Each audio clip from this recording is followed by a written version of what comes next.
Hi, everyone. Okay, I can't see anything, so bear with me. But, after that speech from Harry, I kind of went down memory lane to 1999, 2000, 2001, when I had just done my chartered accountancy, and you're thinking, what the hell is the CA doing here anyway, right?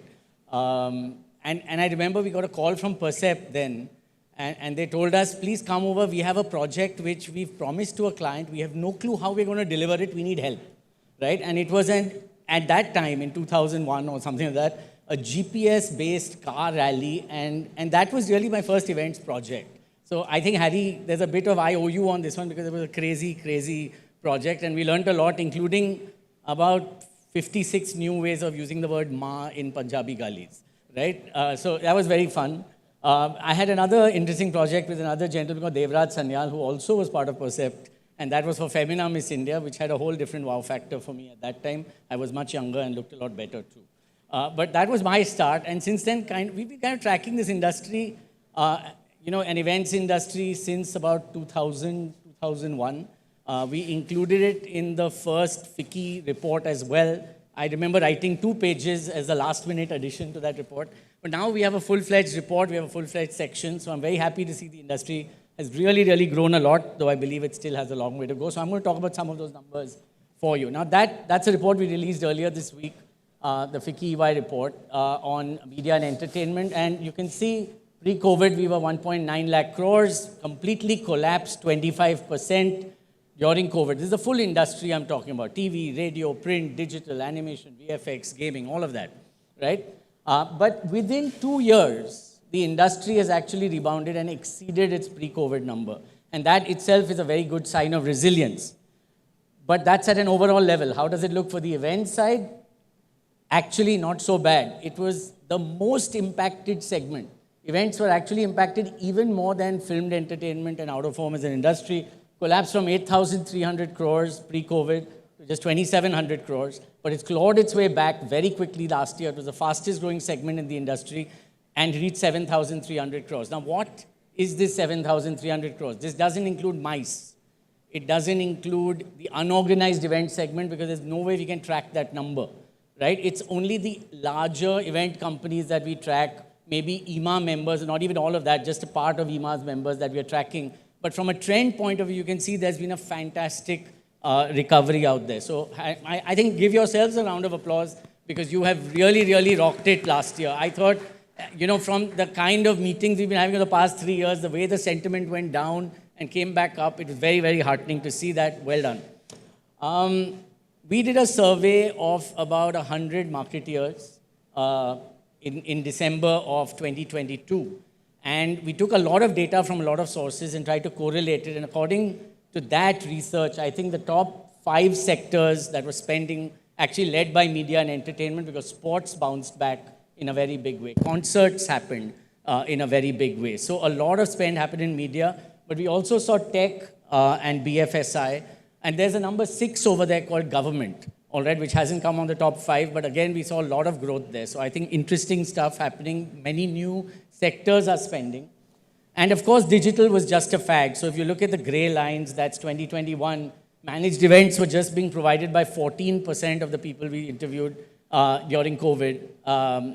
It's up to 64% now, and digital, you can see, has correspondingly collapsed.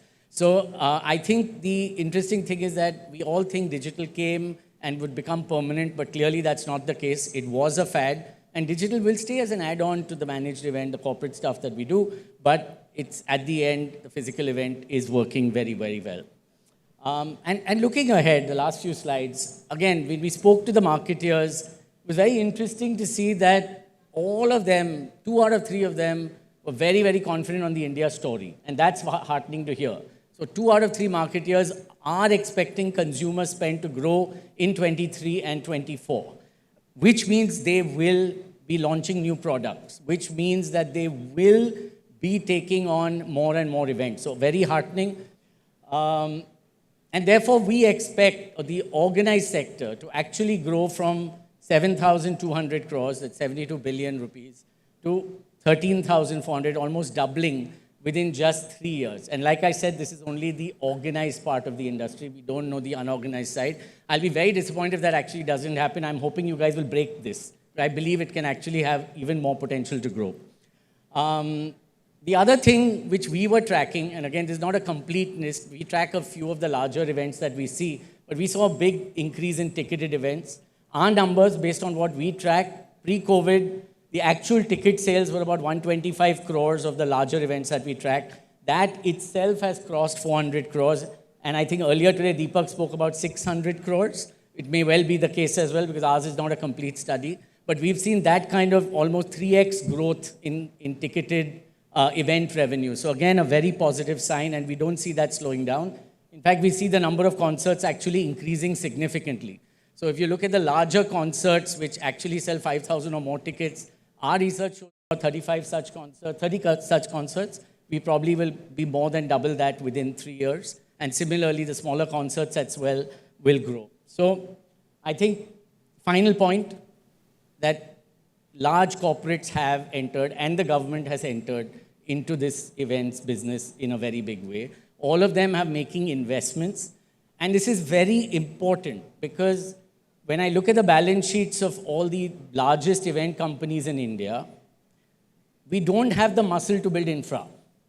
We also don't have the muscle to invest for very long periods of time in IP, like Harry has done. He mentioned he invested 150 crores in building Sunburn to take it where it is. That's not easy to do, right? And therefore, it's very good that larger brands are now coming in, and this will only take the event number higher, in my opinion.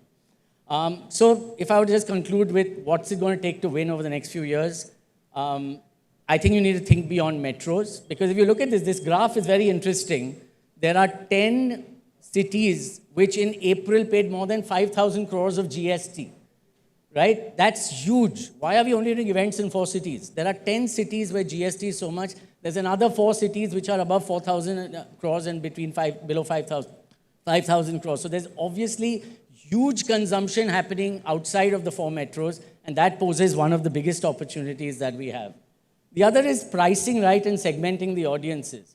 You know, you'll hear a number that 200 million people listen to music streaming, but only 4 million actually pay for that. And that's the same 4 million you guys are targeting with music events, right? So if you can actually create different price points and different experiences, again, there's a huge chance to grow that market.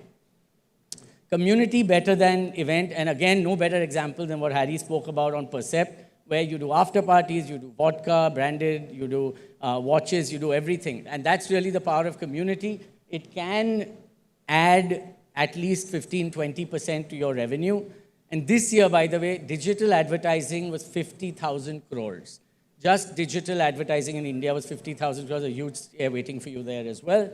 Finally, think global. I think India is aching for more global IPs like the Jaipur Lit Fest or the International Day of Yoga.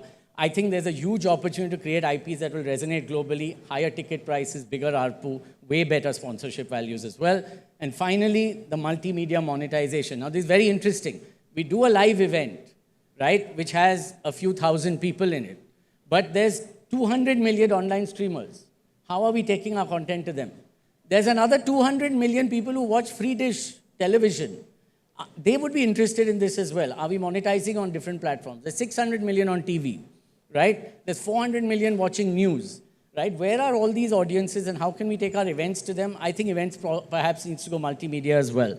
So I think overall, very forward-looking, great stuff. I think you guys have bounded back well, but there's still a lot of opportunity, and I wish you all the luck in getting there. Thank you so much for your time.